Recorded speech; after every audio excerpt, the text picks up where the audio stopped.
Sa bahagi ito, tayo po tumayo panalilian bilang pagbibigay galang. Salta ng Malapay, dadalhin po sa atin natin beloved ordained preacher, Danny Corteras. Praise the Lord.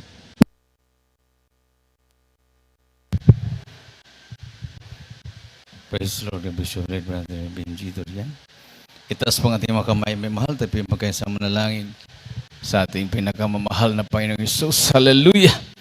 O dakil Ama Diyos na makapangyarihan sa lahat, aming pinakamamahal na Panginoong Isus, sa pangunat dalangin yung hinirang huling propeta sa lahat ng mga bansa, aming kagalang-galang at minamahal na Pastor Weldy Estrada Almeda, sa aking pong pagdadala ng banal na mensahe sa oras to, mahal na Panginoon, haleluya.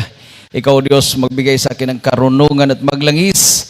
Hipuin mo, mahal na Panginoon, ng mga puso ng mga anak. Buksan mo kanilang mga pangunawa at aking sinasaway na magawa ng kaaway. Demonyo ng hadlang at paglangan lumaya sa aming kalagitnaan in the mighty name of Jesus. Hallelujah, hallelujah. Praise the Lord. Everybody say, praise the Lord. Palakpakan po natin ang ating pinakamamahal na Panginoong Isus, minamahal. Una-una, ang pinakamataas na pagpupuri, pagluwalhati, pagdakila, pagsamba ay sa ating pinakamamahal na Panginoong Jesus lamang. And we give double respect and honor to the man of God, our beloved noble evangelist, Pastor Weldy Estrada Almeda. And we cherish the blessed memories and teachings of our beloved noble assistant Pastor Linus Almeda. Sa inyong lahat, minamahal na mga kapatiran, sa ating po mga beloved visitors, sa ating po mga beloved viewers, magandang tanghali na po sa lahat. Palakpakan natin muli ang ating mahal na Panginoon, minamahal. Buksan po natin, minamahal ang ating po mga Biblia. Dito po sa Roma, Kapitulo 6, versikulo 4, it is about our the walk of believers, ang lakad ng mga mananampalataya.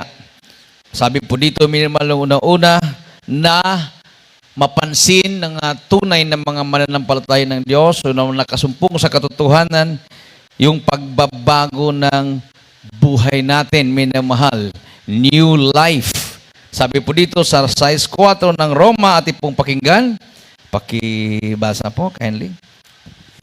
Dito sa sulat ni Apostol Pablo sa mga taga-Roma, ang kabanata 6, ang talata po ay 4, ganito po nasusulat.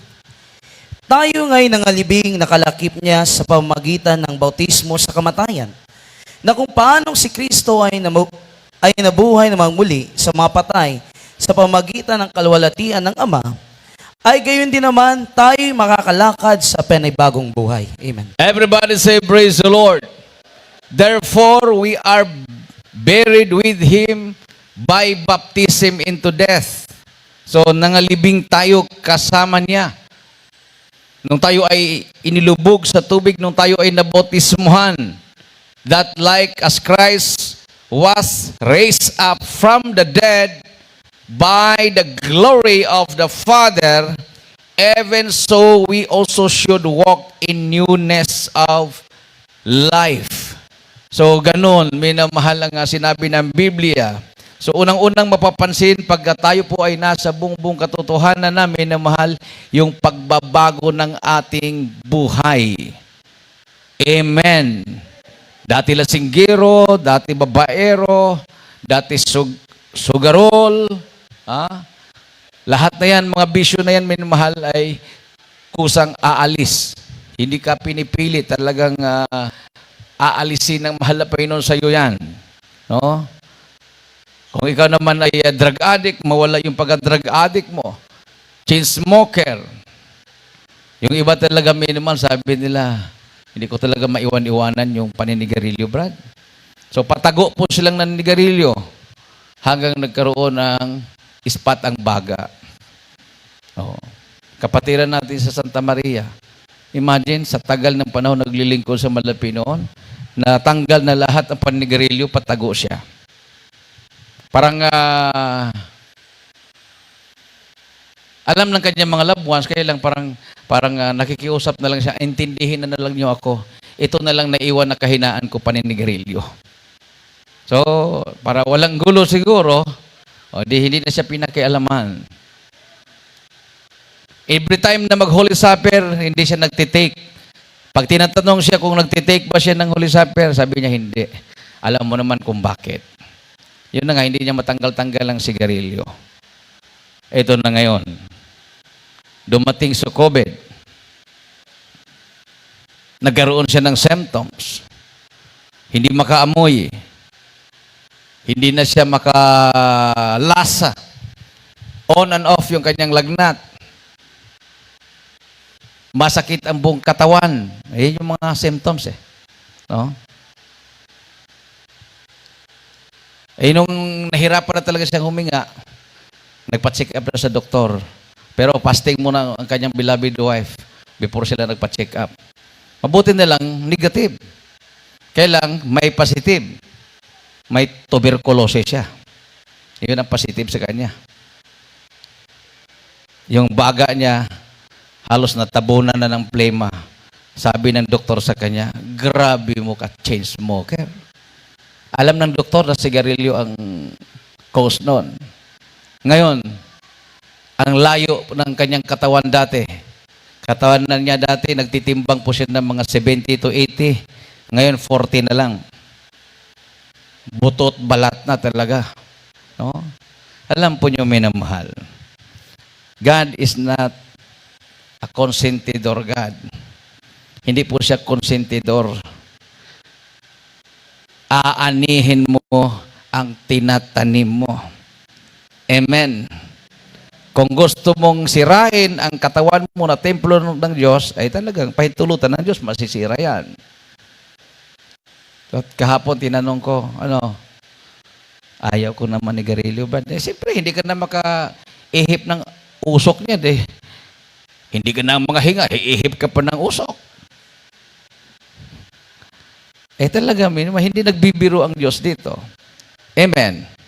Kung ang COVID ay hindi nagbibiro, walang palalampasin, lalo nang mahal ng Panginoon kung talagang sasadyain natin magkasala. Amen. Everybody say, praise the Lord. Kahit gaano pa kasekrito yan, kahit gaano pa katago yan, mailalantad pa rin yan. Palakpakan natin ang ating mahal na Panginoon. Isang malakas at matunog na palakpak sa ating Diyos na buhay minamahal. Reminders pala minamahal. Halimbawa, kayo po ay under quarantine, may nagbabantay po sa inyo, sa bahay nyo, o kayo po ay pinasok sa isang quarantine, huwag po kayong sumibat at dumalo sa gawain. Dahil hindi lang po kayo ang magkaroon ng problema, pati ang ibang mga kapatiran. I-lockdown din po tayo pag malaman na pumunta kayo dito. So tapusin muna ninyo yung number of days na mai-release kayong cleared na. Dahil pag once na makita nila, masilip na wala kayo doon, at malaman nandito, dito kayo hahanapin. At maging contact tracing tayo at masarado yung ating panambahan. Huwag po nating idamay. So pag kayo po ay nag-undergo ng quarantine, kung saan po kayo nilagay, kung kayo po ay binabantayan, huwag po kayong pumuslit. Talagang gano'n na talaga ang pangyayari ngayon, minamahal. Mayroon talaga mga protocols. Nangyayari po sa amin yan, galing abroad, sa Bohol, 14 days quarantine. Kumpiyansa siya dahil 13 days na. Wala namang nagbabantay sa kanya doon sa high school. Doon siya nilagay, nag-isa. Hinahatiran lang siya ng pagkain doon. 13 days na. Hindi siya makaantay ng kinabukasan. Kung maka-release galing sa DOH, sa LGU. Walang nagbantay. Umuwi na siya. Pagdating ng LGU doon sa high school, wala na siya. Pinuntahan siya sa bundok kung saan nandun yung bahay niya. Binalik siya sa high school, nag-umpisa siya ng day 1. Balik uno siya. Nadamay pang pamilya niya. Instead na siya lang ang nag-quarantine, 14 days, umuwi. So, siyempre nakasalamuhan na yung pamilya niya, damay pa ang buong pamilya niya, nag-quarantine ng 14 days. So, pag may ganon, Huwag po niyong idamay ang pamilya niyo. Kung kayo lang, tiisin, yun na naman talaga yung protocol ngayon, minamahal, no? Amen? Manalangin ng husto, doon kung saan kayo ilalagay. Kung mayroong ipainom sa inyo, by faith kayo, kasi papainumin ka pala ng tableta niyan eh. Ilalagay lang sa pintuan. Ng pagkain din, nandoon sa pintuan. Nasa iyo na yun kung inumin mo yung gamot at kainin mo yung pagkain. Pero kung pipiliin mong mag-ayuno, baka yung 14 days, is-shorten pa yan. Dahil every other day yata, nagso-swab test sila. So, ganun na talaga ang nangyari ngayon. Doon sa Tumawini, kung unconfirmed pa to, may nagpaabot. So, kung mayroon kayong mga balita, i-confirm muna ninyo kung totoo o hindi bago nyo ipaabot sa akin. Baka ma-fake news tayo. Isang pamilya daw doon sa Tumawini na binakunahan buong pamilya, patay lahat. I-confirm ko pa yan kung gaano katotoo yan. Pero marami po akong nabasa na gano'n. After 2 days, after 3 days, ay nadali. At inamin na po mismo na nandiyan na sa ABS-CBN yata yung kanilang page. Inamin na mismo nila na pag ikaw ay mabakunahan, mayroong tinatawag na COVID infection. Magkaroon ka ng COVID infection. Nasa iyo na yan kung kaya mong labanan yung infection na yan or talagang bibigay ang katawan mo. So hindi po safe. Magkaroon ka talaga ng reaction. Ang tawag po doon ay COVID infection. So, instead na wala kang COVID, magkaroon ka ng COVID infection. Tapos, pagkaroon ng infection, lalaban daw yung antibodies mo, doon ka daw lalakas. Paano kung hindi lalaban? Paano kung susurrender? Sabi ng antibodies, suko kami. di patay na. Mas maganda pa talaga, minumahal, the best na laban sa mga virus na yan, kung anong mga sakit na yan, ay ang maging tapat sa mahal na Panginoon. Lumakad sa katuwiran ng Diyos. Palakpakan natin ng malakas na palakpak ating mahal na Panginoon, minamahal. So, hindi po nagbabagong salita ng mahal na Panginoon. Sabi nga ng 2 Korinto 5:7, kailangan po natin yung faith, pananampalataya. No? Sabi dito, minimal, for we walk by faith, not by sight. No? By faith, not by sight. Kasi pag hindi by faith, by sight, ay magkaroon ka talaga ng takot. Magkaroon ka talaga ng takot sa dami pa namang mga balita natin ngayon. Pero kung ikaw ay lumakad by faith, ilang years ka na ba naglilingkod sa Malapinon? Ilang years na itong COVID na to? More than 1 year. Nandito tayo. Malakas, malusog. Iniingatan ng ating Diyos na buhay. Palakpakan natin ng ating mahal na Panginoon. Ating pong basahin. Dito sa 5:7 ng 2 Korinto, ang sabi po rito, sapagkat nagsisilakad kami sa pamamagitan ng pananampalataya, hindi sa pamamagitan ng paningin. Amen. Hindi sa pamamagitan ng paningin. No? Nagsisilakad kami sa pamamagitan ng pananampalataya. No? Pananampalataya. So paano ngayon magkaroon ng pananampalataya kung yung mga pastor, yung mga ministro, yung mga kaparian, yung mga ngaral, sila yung unang nagpaturok? Susundin talaga sila. At saka hindi na sila mga ngaral about faith. Kung baga sasabihin na, practical na tayo ngayon. Practical na tayo. Nasa tao ang gawa, nasa Diyos ang awa. Hindi ba, ganun. Yan yung the most, yung popular. Pero bersikulo ba yan? Nasa tao ang gawa, nasa Diyos ang awa? Parang hindi naman. Popular quotation lang yan. Na nasa tao ang gawa, nasa Diyos ang awa. Oo. Sabi nila. Oo. Pero sabi dito sa ating binasa, we walk by faith, not by sight. Amen. Pag wala kang pananampalataya, hindi malulugod ang Diyos sa'yo. Di ba? Hebrews 11:6. Hebrews 11:6. O paano malugod ang Diyos sa iyo kung wala kang pananampalataya? Paano ka didinggin na mahal na Panginoon kung wala kang pananampalataya? Ating pong basahin. Dito sa Hebreo 11:6, ang sabi rito, at kung walang pananampalataya, ay hindi maaring maging kalugod-lugod sa Kanya. Sapagkat ang lumalapit sa Diyos ay dapat sumampalatayang may Diyos at siyang tagapagbigay ganti sa mga sa Kanya'y nagsisihanap. Palakpakan natin ng ating mahal na Panginoon. Everybody say, praise the Lord. Sabi po dito, minimal sa Galatia 5:16, lalakad tayo sa buhay espiritual. Okay? So, pagbabagong buhay, tumayo sa pananampalataya, at lumakad sa buhay espiritual. Bakit? Mayroon bang ibang buhay maliban sa espiritual? Mayroon. Yung tinatawag na carnal life. Yung normal na buhay ng sanlibutan. Na yung ating pong mga nakikita. No? Lakwat sa dito, lakwat sa doon. Kahit saan. O, barkadahan. O, karamihan sa mga kabataan. Yun yung alam nila.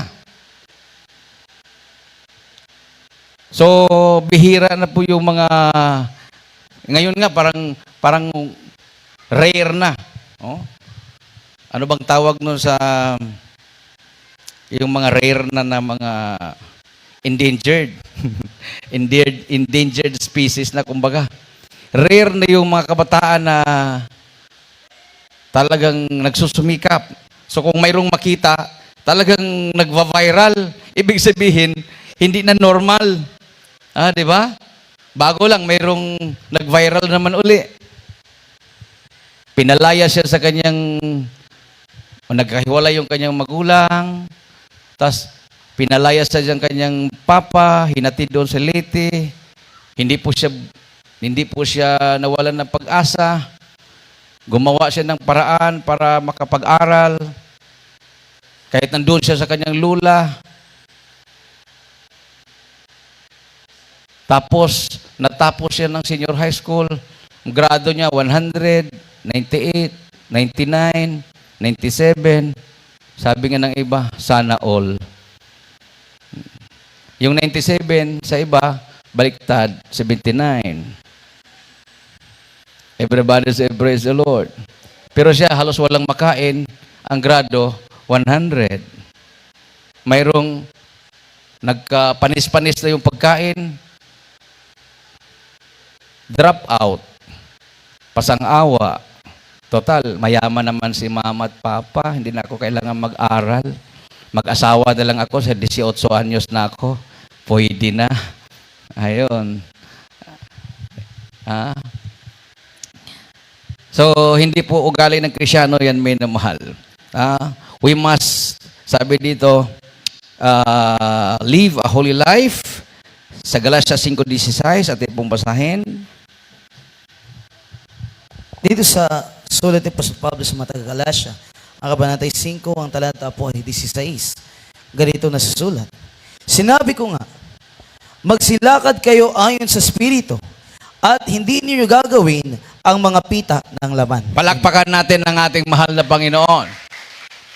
Everybody say, praise the Lord. This I say then, walk in the Spirit, and ye shall not fulfill the lust of the flesh. Siguro hindi nyo maunawaan pa yan ngayon. Pero pagdating ng panahon, doon pa nyo maunawaan, tama pala. No? Kasi sa kabataan, wala namang iniisip yan eh. Walang iniisip. Maliban na lang yung mga kabataan na matanda na yung isip. Kumbaga matured na ba? Hindi ibig sabihin na matanda na nag-uulyanin na. Ibig sabihin ko, yung matured na mag-isip. Bata pa siya pero mayroon na siyang future na iniisip. Naalala ko nung nagtatanim kami ng palay noon. Yung kasama ko mga kapatid ko, tapos na, nandun na sa dulo, pabalik na. Ako, nakatingala pa ako ng ganun. Hindi ko alam na nakahinto pala ako. Sa dami kong iniisip. Sabi ko sa iniisip ko, hindi pwedeng ganito ang buhay ko. Paano kung magkaanak ako? Paano kung magkapamilya ko? Ganito din ang buhay nila. Babad ka sa init ng araw. Tapos nagtatanim. Magtanim ay hindi biro.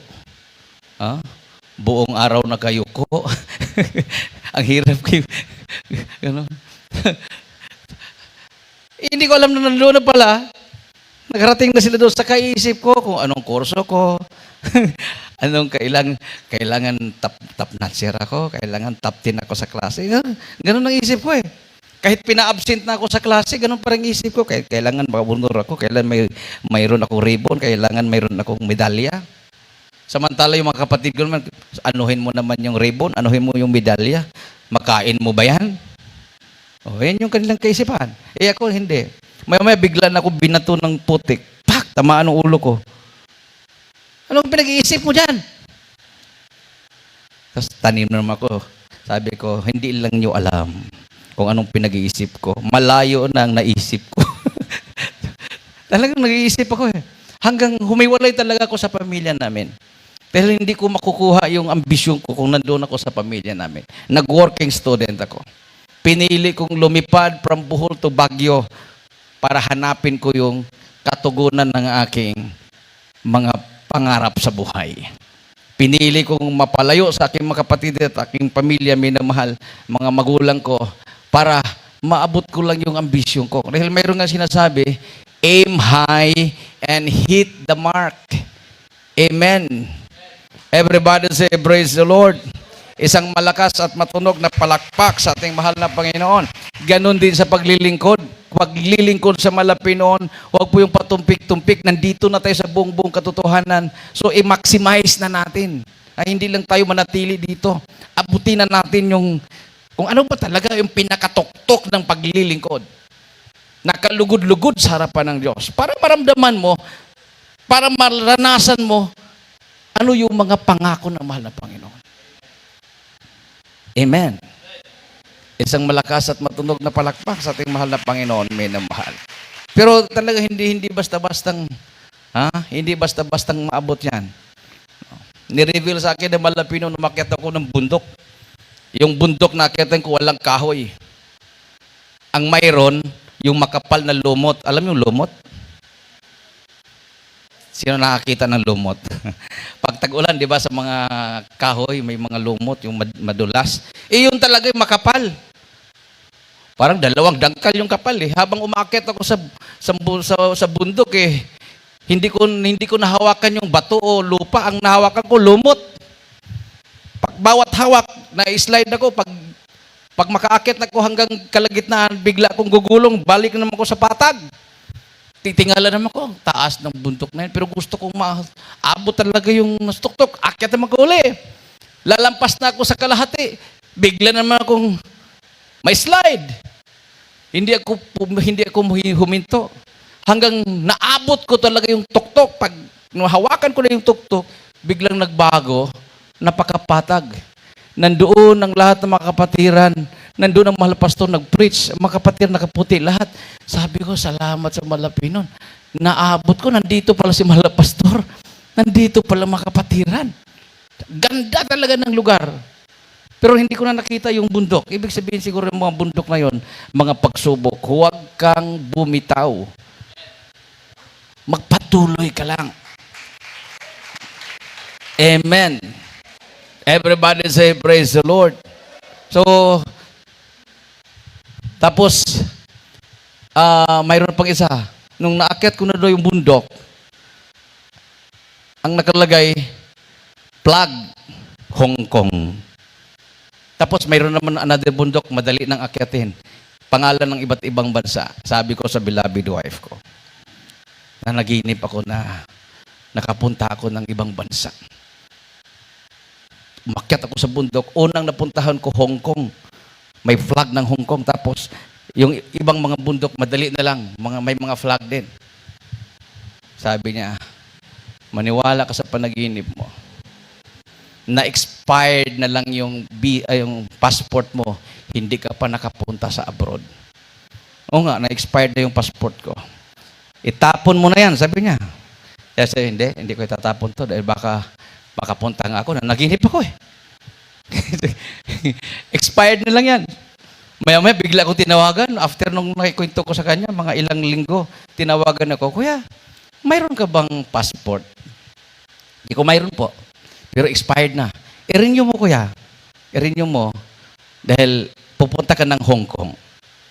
Oh. Renew, madali lang pag-renew. Kinuhaan ko na rin sila. O di kaming buong pamilya nakapuntang Hong Kong. Pero yung panaginip ko, matagal na yon. Palakpakan natin ating mahal na Panginoon. Everybody say, praise the Lord. So, ang Malapino nagre-reveal at yan po ay matutupad pag sumampalataya ka. Amen.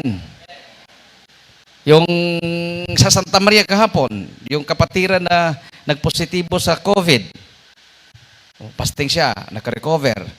Habang nasa kahirapan siya, nahirapan siya huminga, ang nakita niya, ang daming anghel. Nagbabaan yung mga anghel na sa alapap. Tapos nakita ang mahal ng Panginoon, pababa na rin. Pababa na, tapos nakagising siya. Tapos pagising niya, guminhawa na, hindi na siya nahirapang huminga. Nakarecover siya. So, malay natin. Para sa mga, yung sinasabing the very elect, ito na talaga ang panahon na hindi na magtatagal ang mahal na Panginoon at kukunin na tayong buhay. Amen. Ihanda lang natin ang ating mga sarili. Palakpakan natin ang ating Diyos na buhay. Kailangan consistent ang ating paglilingkod. Efeso Kapitulo 4, versikulo 1. Consistency. I therefore, the prisoner of the Lord, I beseech you that ye should walk worthy of the vocation wherewith ye are called. Ate pong basahin. Dito sa Efeso 4:1, ganito po nasusulat. Namamanhik nga sa inyo akong bilanggo sa Panginoon, na kayo'y magsilakad ng nararapat sa pagkatawag na sa inyo'y itinawag. Palakpakan natin ang ating Diyos na buhay. Everybody say, praise the Lord. Oh, talagang ang bawat isa sa atin, mayroon pong misyon, may pagkatawag. Balikan natin yung nagkaroon ng tuberculosis. Matagal na pala siyang tinawag ng mahal na Panginoon.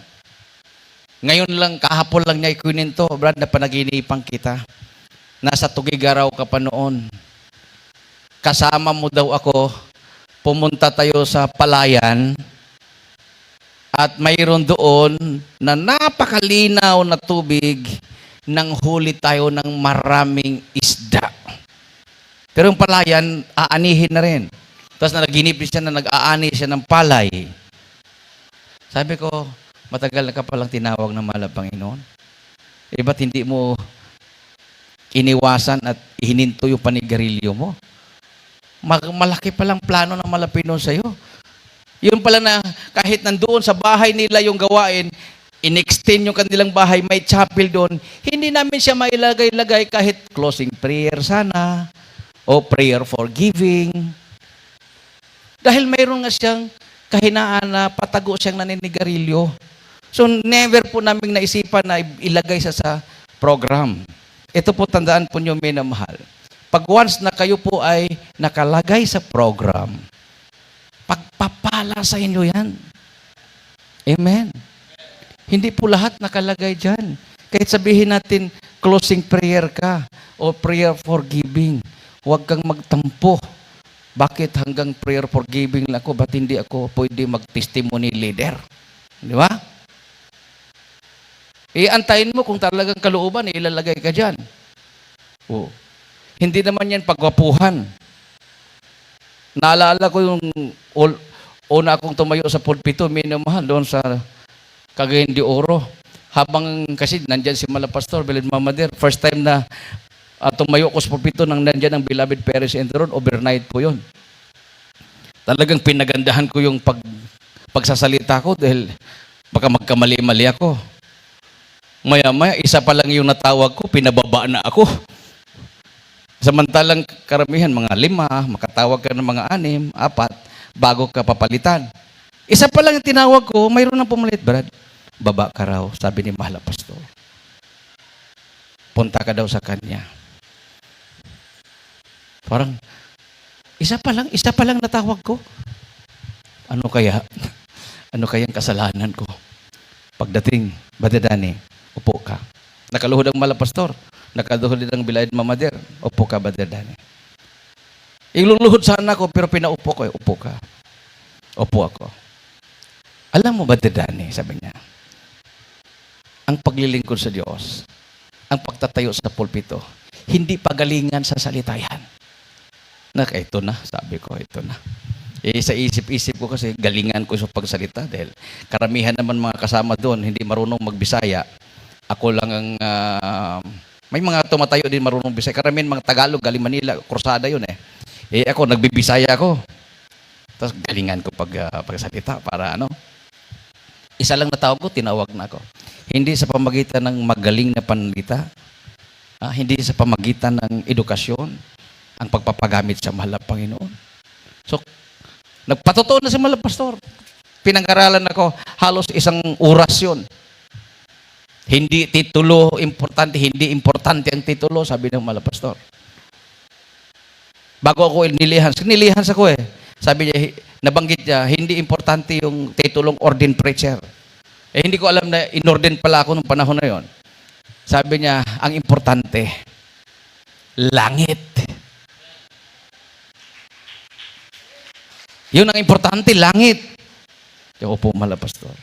Ito yung gawin mo. So sinabi niya, mga sikreto niya, kung paano lumago ang gawain, kung anong gagawin, lahat na sinabi niya.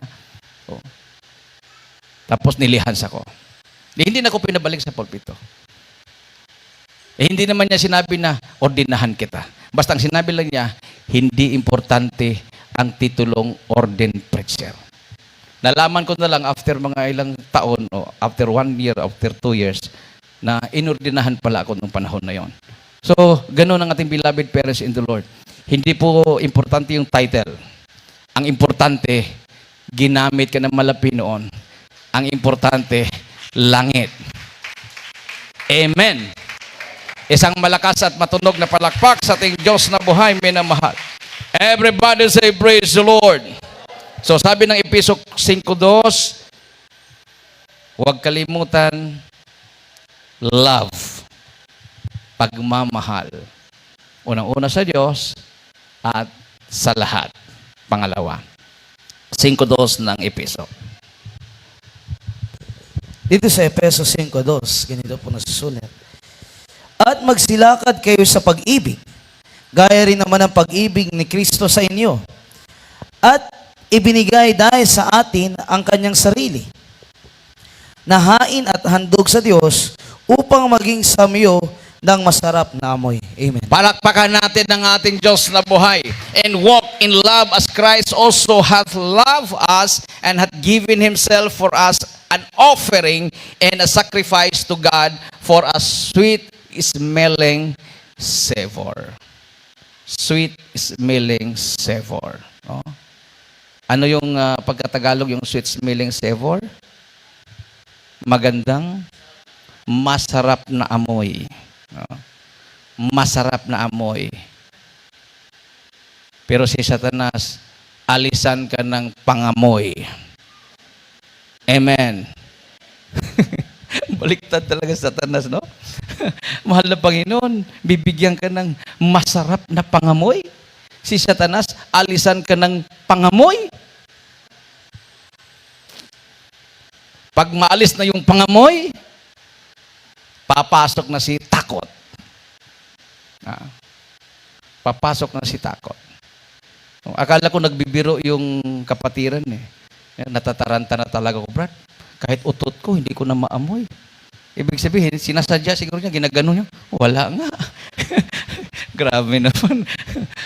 Wala. Talagang taranta na siya. So, salamat doon sa Malapino, nag-ayuno. Dati, hindi niya malunok. Sinusuka yung kinakain niya. Sinusuka, walang lasa.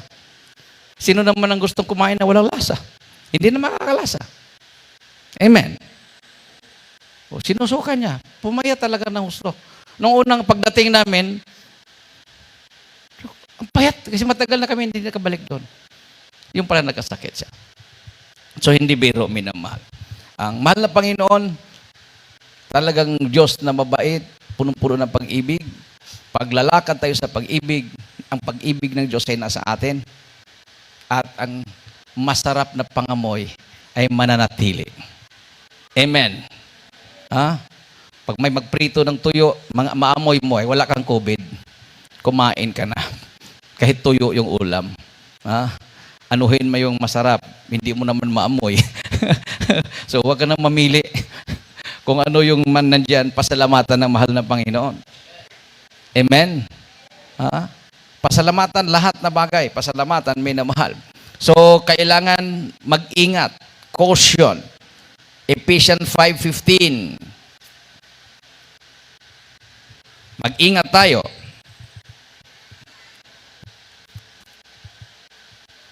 5:15 na episode. Dito sa Efeso 5:15, sabi rito, mag-ingat nga kayong lubos kung paano kayo lumakad. Huwag gaya ng mangmang, kundi gaya ng marurunong. Amen. Gaya ng marunong. Huwag gaya ng mga mangmang. Oh? Alam mo naman na naglipana yung mga virus na yan. Okay lang kung makapatiran yung nakasalamuha mo. Nandyan sa labas, doon sa palengke. Oh, expose mo. May pananampalataya tayo. Hindi tayo magmas. Hindi ka magmas. Hindi ka nag-ingat. Sigurado ka pa, 100% na pananampalataya mo? O nakasalubong mo ngayon yung manghuhuli? Ay talaga naman, bigla kang pusasan yan. Magkapera ang gobyerno sa inyo. 5,000 ang multa dyan. Tapos naglalakwat-sa ka pa dyan. Hindi naman importante pinupuntahan mo. Oh. Mayroong nag-invite sa'yo, ligo tayo. Punta doon. Daming mga tao. Pag uwi, nagdala ka na pala ng virus kasi kulang ka ng faith, nahawaan ka. Tapos, hawaan mo pamilya mo, nawaan mo lahat ng buong pamilya. Pinadinamay mo na. Oh. Kaysa makiisa ka sa ating morning prayer, 1:00 hanggang 5:00, sigurado yan, pagkatapos ng pagpupuri, hindi ka na makapag-isip na maglakwatsa. Matulog ka na lang. Pagising mo, 3:00 na lang hapon. Di nakapagpasting ka pa ng umaga at tanghali. Iwas hawa. Amen. Palakpakan natin ang ating mahal na Panginoon.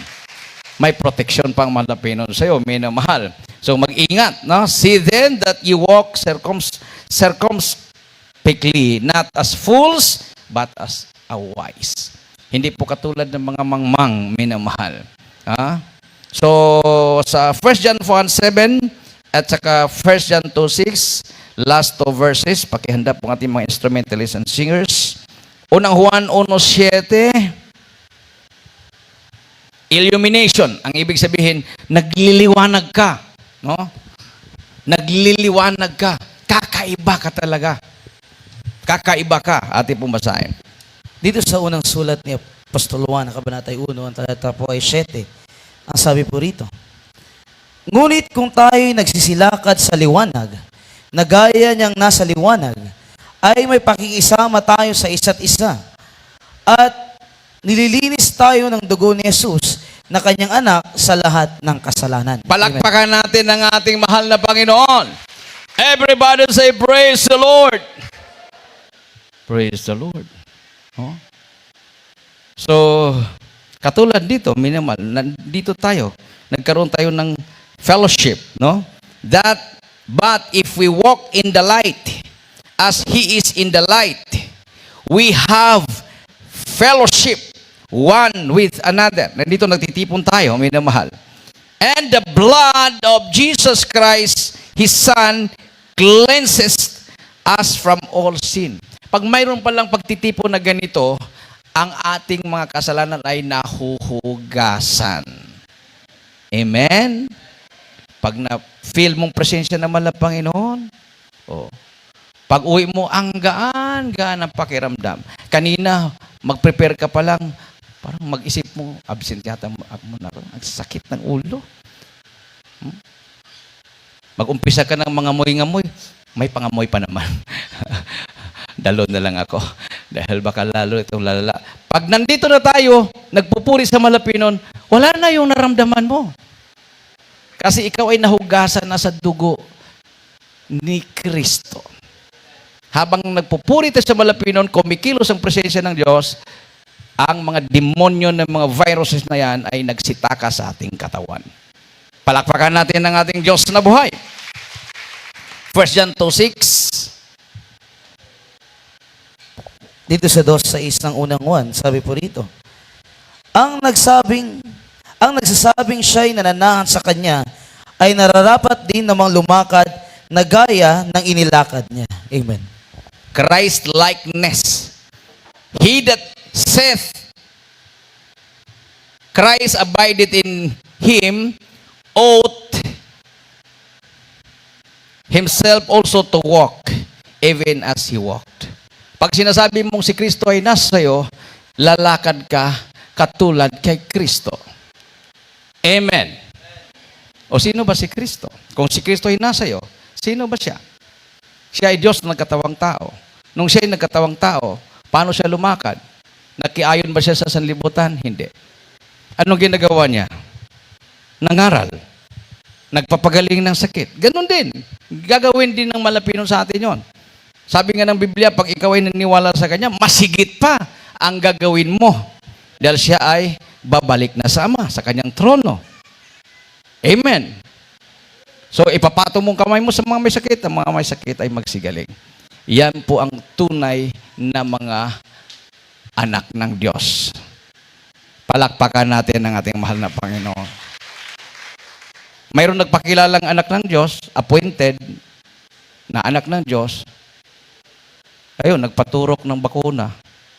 Nakakahiya sa Diyos yun. Paano siya naging anak ng Diyos?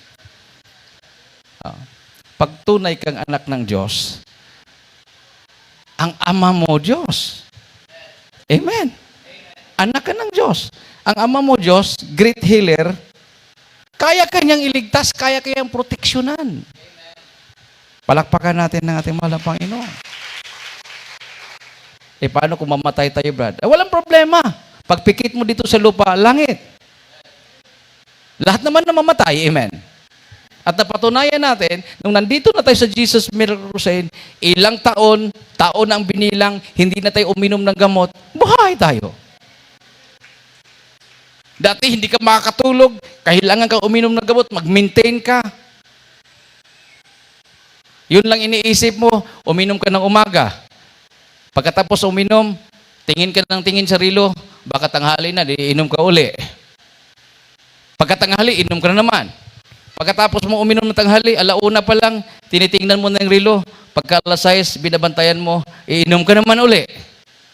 Imaginin mo yung torture ng mind mo, 24 hours, puro ka lang tingin-tingin sa rilo dahil baka malampasan yung oras. Oh.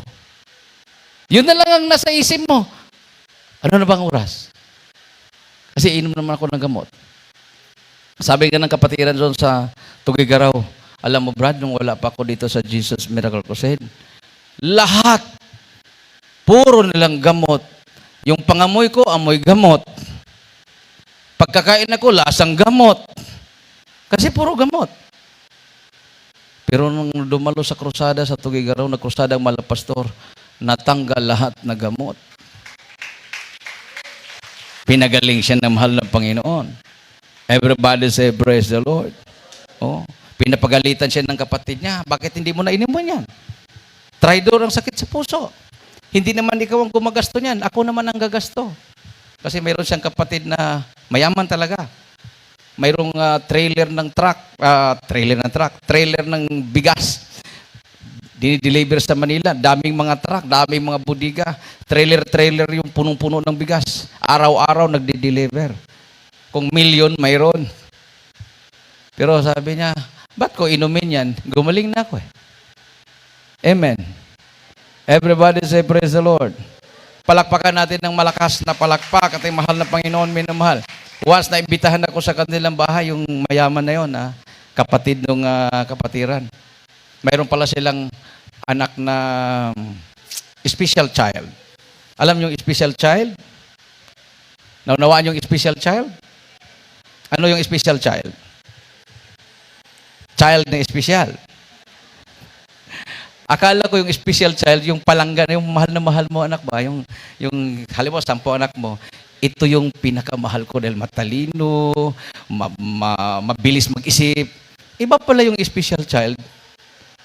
Yung special child, yung 20 years old na ang isip 2 years old, pala yun. Special child. Nagkalagnat kasi. Lumapit yung nanay. Brad, pwede ba ipag-pray yung anak ko? Opo. Hindi, Brad. Kasi pagod na rin kaming mag-alaga. Ipag-pray mo, kunin na. Hindi po. Hindi po kami nagpipray na kunin. Ang pinagpipray po namin, hahaba pa yung buhay niya, lalakas at gagaling siya. Kamot siya. Pagod na kasi kami sa kaalaga, Brad. Habang lumalaki, lalong lumalaki yung problema. Imaginin mo naman, bata, tumatae, hanggang abot ng 10 years old, tumatae pa rin. Hanggang magbinata, tatae pa rin doon sa higaan. Talaga problema na talaga yon. Gusto niyang matapos ng problema. At saka inaaway ng mga kapatid. Dahil parang hindi nila matanggap na may kapatid sila ganun. Mayroon siyang kapatid na napakatalino. Ang kaharap, mga congressman, mga governor, mga mayor na bisita nila, ang galing mag-English, di Lasal nag-aaral. Yun patuloy yung namatay. Kinagat lang ng isang lamok. Nag-aral sa Manila. Kinagat ng lamok na dengue. Dinala sa pinakamahal na ospital, napakaraming doktor ang nag-alaga. Hindi na agapan. Yung may sakit na delayed yung isip, buhay na buhay. Diba? Diyos talaga ang humahawak sa buhay. Amen. Everybody say praise the Lord. Isang malakas at matunog na palakpak sa ating mahal na Panginoon, minamahal. So sabi dito, he that said he abideth in him ought himself also to walk even as he walk. So kung ikaw ay nagsasabing Kristiyano ka, adi, tumayo ka sa panampalataya mo na Kristiyano ka. Yan ang dahilan kung bakit maraming nagsasabi ay hindi totoo ang Kristiyano dahil hindi sila tumatayo sa panampalataya. Pagpasok namin sa kampo ng Abu Sayyaf, sabi ng mga Abu Sayyaf, Christian, demons. Ang Kristiyano daw, demonyo. Christians, land grabber. Ang Kristiyano daw ay nangaagaw ng lupa. Dahil ang Mindanao daw dati, sila daw nagmamayari. Nung dumating daw mga Christian, inagaw ang lupa nila. Masisi mo ba din yung mga Christian na dumating doon? Na binibinta lang yung lupa nila ng mababang halaga. Kasi wala namang tanim, puro naman mga masukal. Pumunta yung mga Christian doon. Land of Promise ang Mindanao. Land of Promise, punta sila doon. Panahon ni Marcos. Pagdating doon, sabi ng mga nakatira doon, lahat na maabot ng iyong paningin, sa'yo na yan. Bigyan mo lang ako ng 1,000. Mura lang lupa nun Bigyan. Ang ginawa ng mga Christian, dinidevelop. Tinaniman ng saging, tinaniman ng tubo, tinaniman ng niyog. Plantation. Nung nakita nila, ay kailangan bawiin yan. Bawiin nila, may niyog na, may mga saging na, may mga mangga na, naging plantation na. Yan, hindi matapos-tapos ang gulo doon dahil nag-aagawan sa lupa, minamahal. Na-realize nila, pwede pala. Dati, bundok lang to. Ngayon, pinya na. Umakyat na yung pinya sa kabundukan. Pera pala to. Million pala. Dahil, hindi po sila nag-iisip. Amen. Everybody say, praise the Lord. Kuminsan din yung katamaran. Yung katamaran. Hindi ka asinso sa buhay pag ikaw ay tamad. Paano papasok si tamad? Iba't ibang paraan. Pag ikaw ay niyaya kumain, tamad kang bumangon. Pagbangon mo, buto na lang naiwan. Kung pag sabi, kain na tayo, bangon ka na. Sumabay ka na. Oo. Mayroon kang lupa, tamad mong tamnan. Kahit malunggay sana. Gusto mong maggulay ng malunggay, manghingi ka pa sa kapitbahay, pero may lupa ka. Hindi mo tinaniman dahil tamad. Amen. O sabihin natin, mayaman ng mga magulang mo, may pera. Ikaw anak, tamad. Pinaaral. Gusto sana ng mga magulang, ikaw ay magiging mechanical engineer. Dahil tamad, hindi na tapos yung pagka-mechanical engineer dahil bumagsak, tanggal. Pwede pa naman, pero hindi na engineer. Mekaniko na lang. Mekaniko ng mga bisiklitang sira. Hindi yung mga sasakyan, hindi niya kaya. So, maraming gagawin ang katamaran para sisirain ang buhay mo. Pero kung ang simbolo ng mga masisipag, napakaagang gumising yan. Amen. Amen. Oo. Hindi na siya magsabi na, mainit kasi.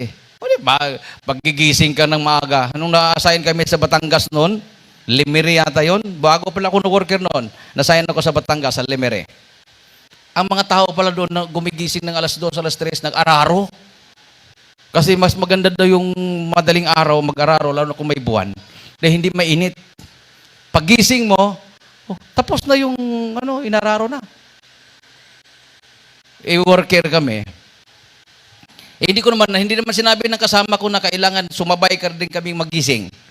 Pagigising ng kapatiran, hindi kami nasanay. Hindi ako nasanay. Maraming dumadaan sa sala kami natulog eh. Maraming dumadaan. Tapos, nagparinig-rinig. Angat. Ano man to na tagal-tagal masigising. Nagpaparinig-rinig. Pagdilit ng mata ko. Pagtingin ko, ako na lang mag-isa. Nagising na pala lahat. Tapos, gumising ko. Pambida ba din, hindi ka namin nasabihan. Bakit? Iba dito. Alas 2, nagsigising ng kapatiran. Kami, sumasabay na rin kami. Kasi, nandun na sila, nag-araro na. Ay, agang-aga nila nagtatrabaho. Alas 2 pa lang, alas 3. Ay, ganun pala. Kasi, pag araw, makita mo yan, pamaya, pag araw na, magmatatanghali na, matutulog na yan sila. Magpapahinga na. Pero nakakapagtrabaho na sila. Ay, ganun pala sila dito. Yung pala na karamihan halos mga bahay doon magaganda dahil masisipag sila. Amen? Dami sila mga gulay, mga sili, mga talong, basta napaligiran ng mga tanim yung mga bahay ng mga tao doon. Talagang ganun pala ang tradisyon nila doon. So, ang importante sa paglilingkod sa Malapinon, ganun din. Amen. Lalo na ngayon, nasa pandemic tayo, minamahal, para hindi manghina ang ating panampalataya, subukan natin gumising ng maaga. Sabayan natin yung pagpupuri. Kung hindi kayo makakapagsabay sa live, alam naman yun na magpuri ko sa bahay nyo, at gawin na ninyong kaugalian. Sigurado ako, hindi magtatagal. Yung pinapangarap nyo sa buhay, na pag-angat ng buhay, ibibigay ng mahal Pinoy sa inyo. Kung kayo man ay nag-aaral, aangat din yung pag-aaral nyo, yung grado nyo. Amen. Palakpakan natin ng ating mahal na Panginoon. Everybody say, praise the Lord. Awitan po natin ating mahal na Panginoon, minamahal. Hallelujah. Napakasarap. Napakasarap maglingkod sa Diyos na ibigay po natin yung the best na paglilingkod, no? Hindi po yung pabanjing-banjing. Hindi po yung patumpik-tumpik na paglilingkod, minamahal. Sa umpisa lang po yung parang nakakapagod. Totoo nga. Pero sa umpisa lang po yon. Yung halimbawa, yung ginagawa namin, ito, gawain. Mamaya hahabulin pa namin ng malig. Bukas may gawain na naman.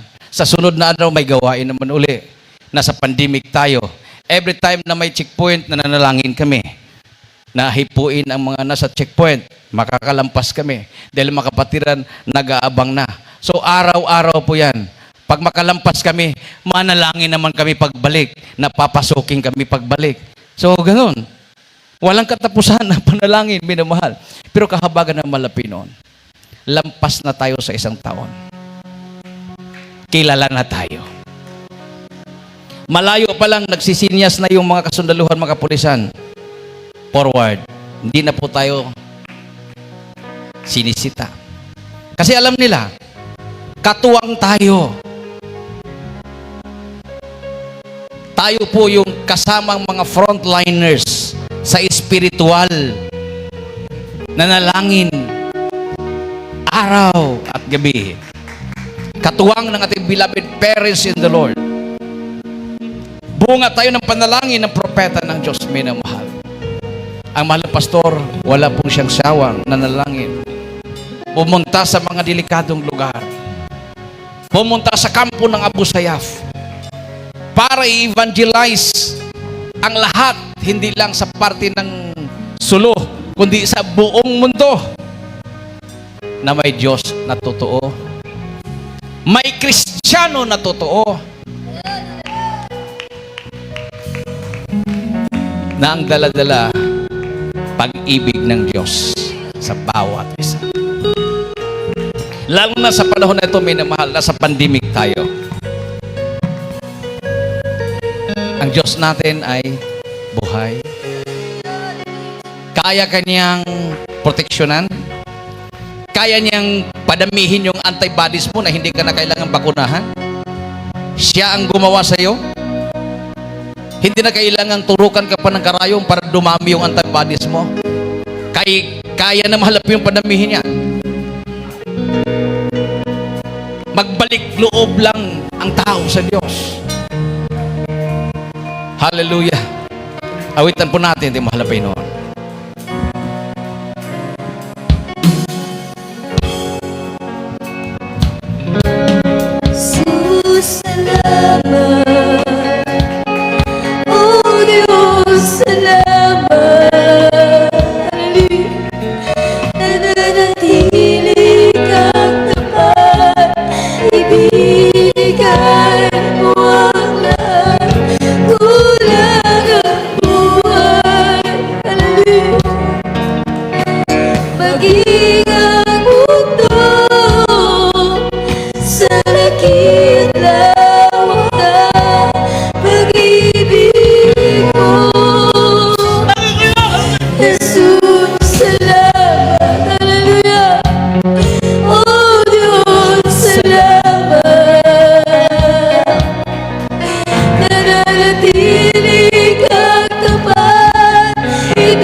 Pag-ibig